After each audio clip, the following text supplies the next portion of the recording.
tile you see here was installed in the 1930s. How did we get it from this to this?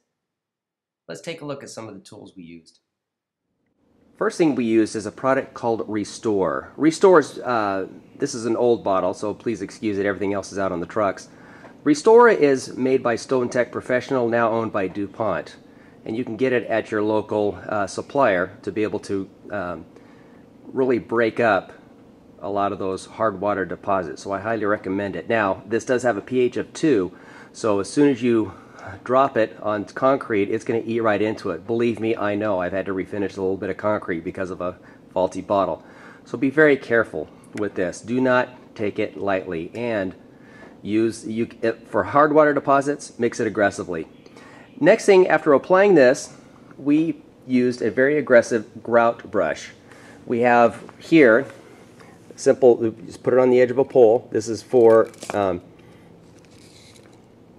the edges, and this is for the hard to reach areas to really get that worked in and broken up, the hard water deposits. And then we used on our 175 the same bristles you see here, only on a spinner.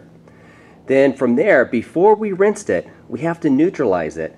And so with that, we used a product called Grout Devil. There's also Viper Venom, and you need a high degreaser to take that pH of 2 and turn it into a neutral pH. So we use this before we rinsed it. And of course, eye protection and rubber boots and hand protection gloves were a must. Now, the one thing we did different, normally we would do tile in a household. We just simply hook it up to our carpet cleaning machines, and I'm not going to bore you with what we have. You've already seen it. Look at our other videos. But in this case, since we had to go real aggressive and get as much of that hard water removed as possible, especially since it was installed in the 30s, we decided to go aggressive. So what we have here is a standard Harbor Freight 2500 PSI pressure washer. This did surprisingly well, and it has stayed together. So what we did is we simply hooked up our vacuum tube. We used a standard solution hose hooked up to a spinner, and that's where we did most of our extracting. But the unique thing is, how do we adapt this hose that we usually use for carpet cleaning? How do we adapt it to the pressure washer? So here's what we did. Now, one thing I forgot to mention, we did not clean the tile and grout at 2500 PSI.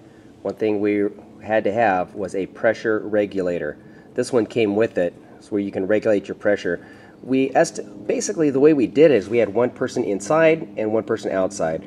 And so the person outside just slowly increased the pressure until we saw good results. Now, we did see some sand from the grout going through the wastewater, but we figured that was a good toss-up. We did not blast the grout. We did not destroy the grout.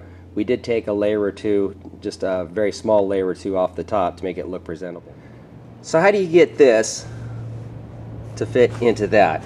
Most all carpet cleaners have one form or another of this Goodyear Neptune hose. This is what we use exclusively. Some of you will use something different. But how do we get to adapt from that into this junction here? Well, it was really easy. We visited our local supply store. In this case, it was Fluid Connector Products, and we just simply asked them, we need to make this fit into that. So here's a simple solution that we came up with. This is a pressure washer adapter screwed in to a regular quick connect, and it was that easy. We just simply plugged this in, started up the vacuum on our carpet cleaning machine, and then we didn't use our solution from the carpet cleaning machine because we were rinsing with water, remember, so all we had to use our carpet cleaning machine was just recovery. So we just simply screwed that in and screwed this into here, and we were in business.